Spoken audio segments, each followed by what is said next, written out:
Hai, Assalamualaikum. Okey, Allahumma salli ala Sayyidina Muhammad wa ala ali Sayyidina Muhammad.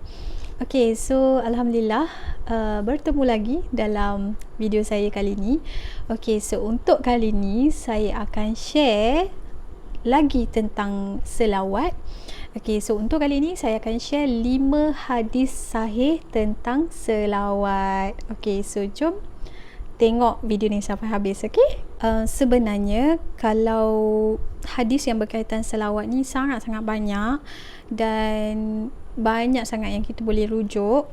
Okey, tapi untuk kali ni saya akan share 5 hadis sahih yang berkaitan dengan selawat. Okey, so saya dah tulis dalam buku ni, so saya akan baca, insya-Allah mana tahu boleh jadi panduan kepada anda semua. Okey, so untuk hadis yang pertama berkaitan dengan selawat. Okey, yang ni memang hadis sahih lah. Okey. So untuk hadis pertama ni dari Abu Hurairah bahawa Rasulullah sallallahu alaihi wasallam pernah bersabda, "Bacalah selawat kepadaku kerana sesungguhnya bacaan selawat kamu sampai kepadaku di mana saja kamu berada." Okey, sahih Imam Nawawi.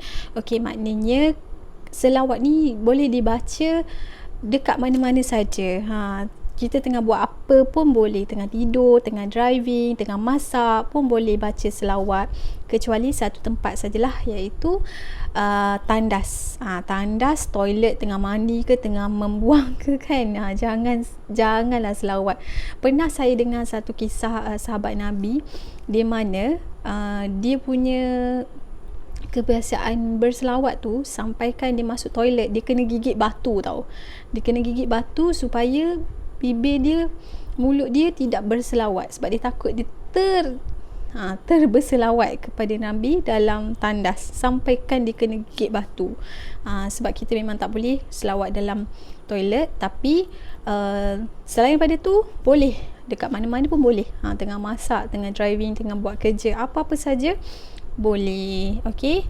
Okey, so yang kedua, hadis yang kedua adalah dari Abu Hurairah bahawa Rasulullah sallallahu alaihi wasallam telah bersabda, "Siapa berselawat kepadaku sekali, maka Allah akan berselawat kepadanya 10 kali."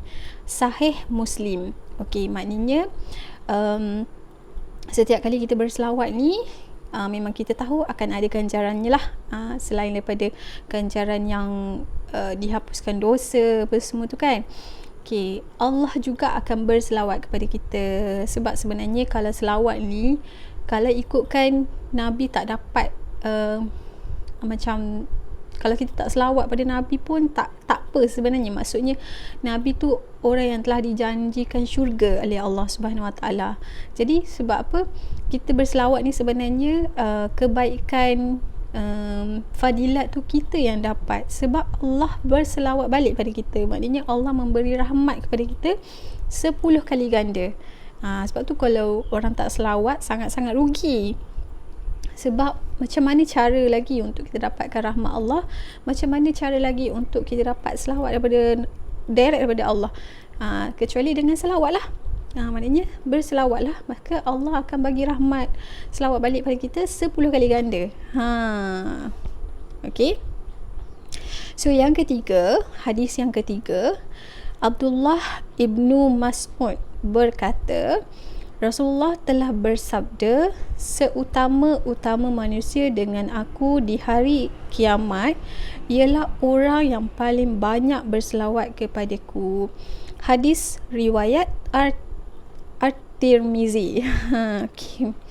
So ini salah satu hadis yang saya selalu pegang, di mana saya sentiasa fikir, ya Allah, macam mana keadaan aku nanti bila di hari akhirat kan, dengan berbilion-bilion manusia daripada zaman Nabi Adam sehinggalah zaman Nabi Muhammad kan, umat Nabi Muhammad memang berbilion. Okey, jadi orang yang akan menyelamatkan kita, satu-satunya orang yang boleh bagi syafaat kepada kita, iaitu Rasulullah. Jadi macam mana kita nak duduk dekat dengan Rasulullah? So caranya kita kena memperbanyakkan selawat. Kalau kita kat atas dunia ni selawat 10 kali pada Rasulullah pun kita tak bagi, kan, kita tak kirimkan pada Rasulullah, macam mana kita di hari akhirat mengharapkan Rasulullah tu kenal kita, kan? Jadi gunakan peluang yang ada ni semasa kita masih diberi nyawa, semasa kita masih lagi berada dekat bumi Allah ni. Jadi kita kena banyakkan berselawat. Salah satu fadilat berselawat adalah bila kita banyak berselawat, insya-Allah kita akan jadi dekat dengan Rasulullah. Okey, di hari akhirat kelak.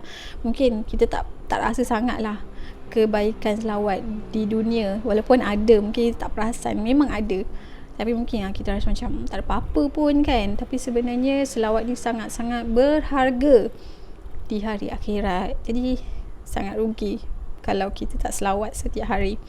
Okey, yang keempat, hadis yang keempat, Ali bin Abi Talib berkata, doa seseorang itu terdinding ataupun terhalang sehinggalah dia berselawat kepada Rasulullah sallallahu alaihi wasallam dan keluarganya. Sahih Hasan.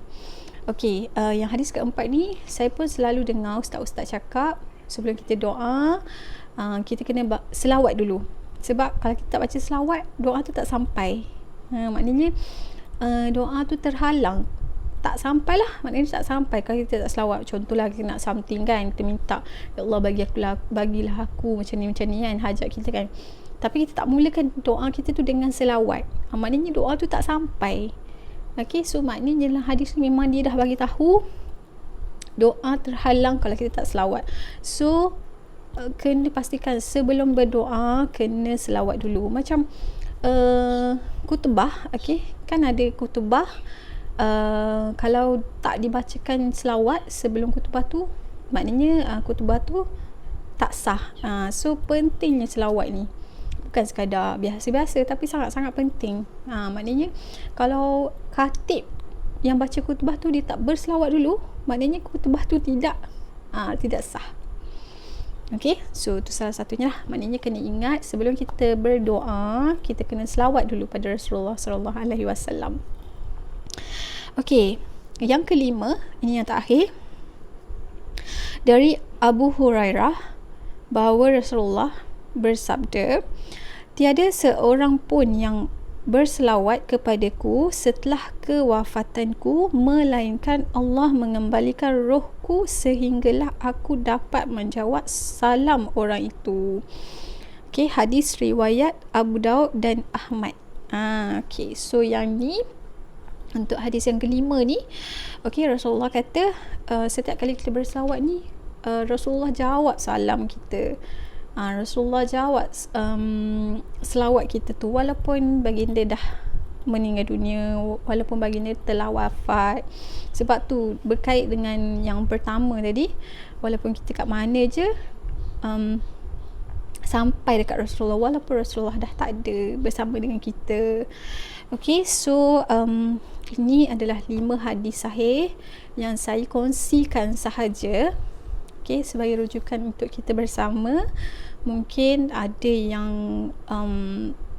tercari-cari nak tahu, kan, hadis berkaitan dengan selawat ni apa-apa kan. Jadi saya dah kumpulkan 5 kat sini, mungkin boleh jadi rujukan pada kita semua.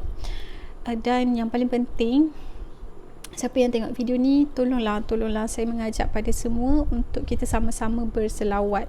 Okay, paling sikit pun cubalah, mungkin boleh start dulu dengan 100, ataupun lepas tu boleh naikkan 1000.